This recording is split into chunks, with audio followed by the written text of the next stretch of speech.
Hello and welcome to Up on the Roof. I've got Glen Morris today from SolarQuip. Hello, Glen. How are you?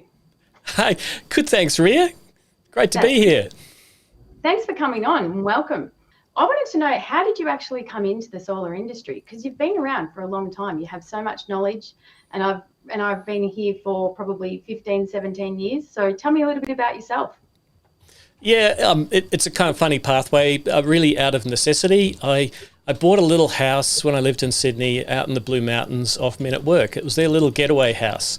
And it wasn't until we moved in that we actually realised it didn't have mains power. It had a generator. I mean, they could afford to run a generator 24/7, but I couldn't. So, I used to work in the as a technician in electronics, and I knew enough to be dangerous, so I made my own little solar system. So that got me started in 1991. But, then I realised I needed proper training and got accredited, and the rest kind of is history. So there you go. Yeah, and you mentioned that you're a teacher now as well. So you've attached yourself to the standards, and you're really into the standards and the electrical standards. I've had a very convoluted career path. I actually started in electronics, working in telecommunications as a technician, but then I actually wanted to work with people, not with machines. So I actually did a complete career change and became a primary school teacher. So I qualified as a primary school teacher.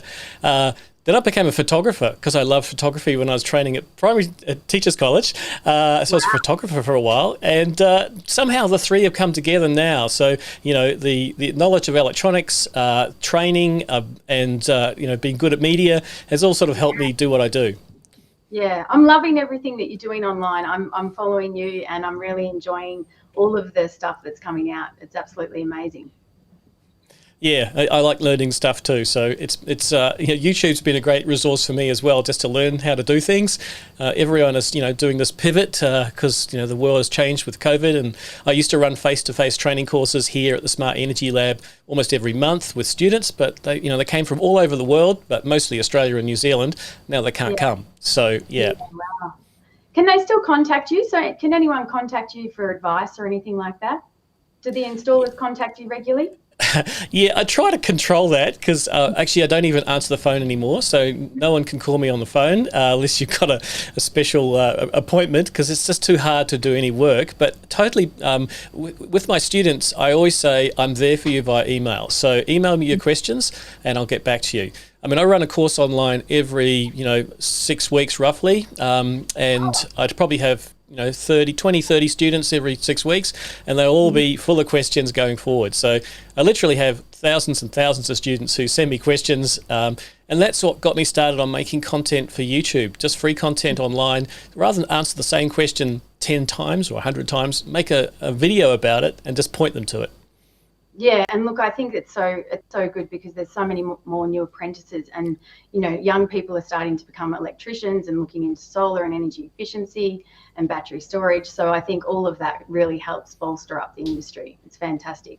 You were mentioning before about the electric cars. So you're not only off grid, but also everybody's going to electric cars in your community.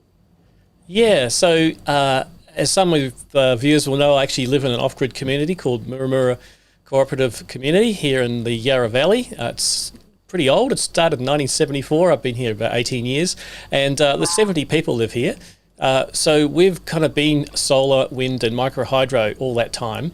But since I started the lab here, the Smart Energy Lab, about 5 years ago, I started building a microgrid and progressively connected more and more homes to it. So there's about 7 homes on our microgrid at the moment.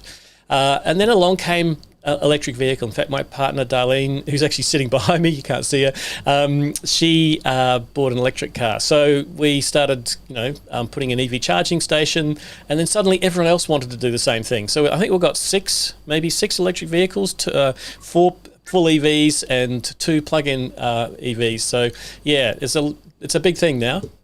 Wow, that's fantastic. I'm not driving around in an electric car yet, but it won't be too long, I'm sure of it. It's fantastic, like silent, fast. Don't know what a service station looks like anymore. Yeah, wow. The world really is changing, isn't it?